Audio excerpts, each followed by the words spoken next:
bien en vos rangs, grades et qualités, mesdames et messieurs, distingués invités. C'est avec un grand intérêt et un plaisir réel que je prends la parole à l'occasion de la présente séance inaugurale du Salon Haïti Africa Expo 2017 ici à Casablanca, qui est devenu en un an un rendez-vous incontournable pour les acteurs publics et privés de la société numérique en Afrique.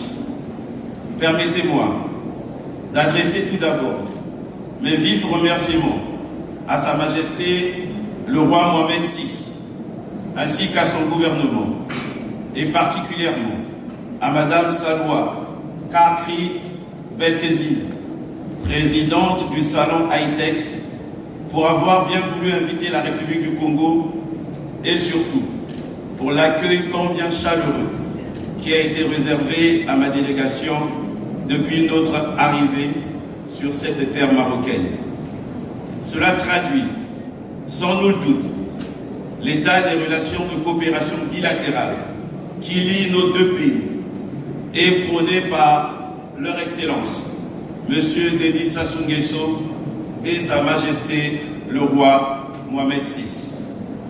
Je suis très heureux de constater la volonté du gouvernement marocain, à travers la stratégie Maroc Digital 2020, de mettre en avant l'expertise, le savoir-faire, les innovations et l'écosystème Haïti en Afrique pour aboutir à des projets panafricains, créateurs de richesses pour les entreprises marocaines et africaines. C'est ici l'occasion de traduire ma gratitude à tous ceux présents dans cette salle qui travaillent jour et nuit dans la mise en œuvre des infrastructures, des produits et services des technologies de l'information et de la communication en Afrique. Les réseaux et systèmes intelligents issus du numérique rendent désormais possible autant la maîtrise de notre consommation de ressources naturelles, d'énergie, d'eau, que celle de la gestion de la production et de la distribution des services et produits, aussi bien entre les entreprises que vers leurs clients.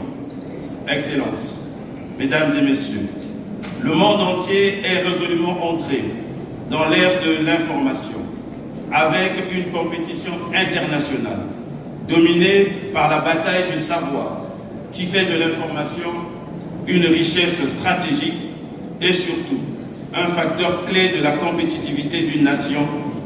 L'enjeu économique des TIC n'est plus à démontrer, car elles sont un secteur transversal qui concerne tous les domaines de la vie. Cependant, il convient de noter que l'apport des TIC dans le développement dépasse largement le seul enjeu économique. L'essor des nouveaux réseaux d'information et de communication engendre des progrès socioculturels et politiques. C'est la raison pour laquelle la mise en œuvre de ces technologies requiert une stratégie nationale et une volonté politique au plus haut niveau. Conscient de cela et prenant toute la mesure de la place et du rôle de l'économie numérique dans mon pays, le Congo, Son Excellence, M. Denis Sassou Nguesso, président de la République, chef de l'État, a inscrit au point 5 de la marche vers le développement, allant plus loin ensemble, son programme de gouvernement d'arrimer le Congo au développement de l'économie numérique. Pour ce faire, le Congo finance activement d'importants projets d'infrastructure, à l'instar du projet de couverture nationale en réseau de télécommunications en fibre optique, le projet de construction de data centers nationaux, le déploiement du e-gouvernement, mais également le développement de l'écosystème numérique avec la création d'incubateurs, d'entreprises et la mise en place de fonds d'investissement pour financer leur croissance. Toutefois, il faut bien comprendre que si les investissements dans les infrastructures technologiques nécessaires au développement de l'économie numérique relèvent globalement de l'action du gouvernement, rien de bien grand ne pourrait voir le jour sans le développement individuel des usages numériques. Le développement des usages numériques est le sésame pour arriver à arrimer dans la durée l'Afrique au développement de l'économie numérique. Cette intégration des technologies de l'information et de la communication nous amènera à une gestion plus efficace de l'information, une mise à disposition plus efficiente d'informations aux entreprises, à un meilleur service rendu aux citoyens, à un accès amélioré à l'information pour tous, à une plus grande participation des citoyens au processus de prise de décision publique. Le gouvernement devra permettre aux grandes administrations publiques de suivre les transformations digitales pour accompagner les citoyens afin de les préparer aux mutations liées au numérique. Cette transformation digitale est sans contexte un levier de croissance économique et de compétitivité créateur de valeur ajoutée. Dans cette œuvre, nous nous mobiliserons de sorte que, non seulement la transformation digitale soit réalisée, mais aussi que l'arsenal juridique suive. Excellences, distingués invités, mesdames et messieurs, les acteurs du monde criminel ont su tirer profit de l'insécurité du cyberespace, qui découle de la vulnérabilité et de l'insuffisance de la maîtrise des TIC. Le phénomène dénommé cybercriminalité, trouvant son espace de prédilection dans l'environnement dématérialisé, est bien présent. Les nouveaux paradigmes que dévoile la cybercriminalité ont brouillé les repères du système pénal. Les réponses traditionnelles et permanentes du droit pénal classique, conçues et élaborées pour un environnement matérialisé et national, se sont vite révélées inappropriées et inadaptées pour saisir cette nouvelle réalité de l'ère numérique qui transcende les frontières. La révolution numérique se particularise toutefois par son ambivalence. En effet, l'un des inconvénients majeurs inhérents au développement des infrastructures technologiques réside notamment dans l'accroissement des risques d'atteinte aux droits et libertés fondamentaux des citoyens, en particulier à leur vie privée. Par ailleurs, la protection des données à caractère personnel constitue un véritable enjeu juridique et sociétal. L'enjeu économique est également de taille parce que les données à caractère personnel sont devenues une ressource très convoitée dans l'économie numérique.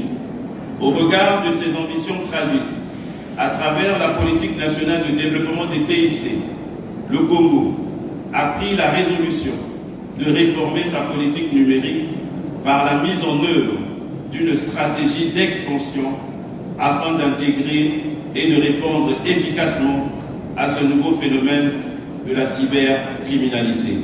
C'est dans ce contexte que, pour ma part, je comprends le thème de l'ITEX 2017, l'innovation numérique au service des organisations. C'est également en substance la conclusion de la Banque mondiale dans son rapport sur le développement portant sur les dividendes du numérique, publié le 14 janvier 2017.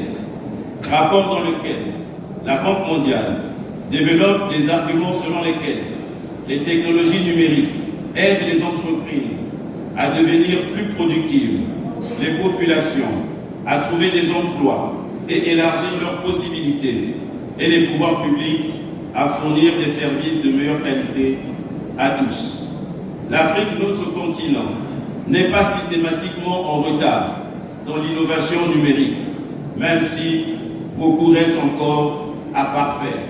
Elle détient aujourd'hui une certaine avance dans certains secteurs, celui du mobile banking avec M-Pesa étant le plus cité et reconnu. Mais on pourrait également parler de la cartographie sociale avec par exemple USAID. Mais cette avance, ce développement numérique est divers et varié selon que l'on considère les pays d'Afrique par région. Il appartient donc aux pays africains frères ayant une certaine longueur d'avance d'accompagner les autres. C'est en cela que la République du Congo, à travers mon département, est particulièrement honorée d'avoir été associé à cet événement africain du numérique, dont j'espère des rencontres fructueuses avec mes homologues, frères et sœurs marocains et ceux des autres pays du continent et d'ailleurs. Pour terminer mon propos, je présente mes vifs remerciements à la Fédération marocaine des technologies de l'information, des télécommunications et de l'offshoring APB, aux participants et experts qui ont fait le déplacement de l'AITEX 2017.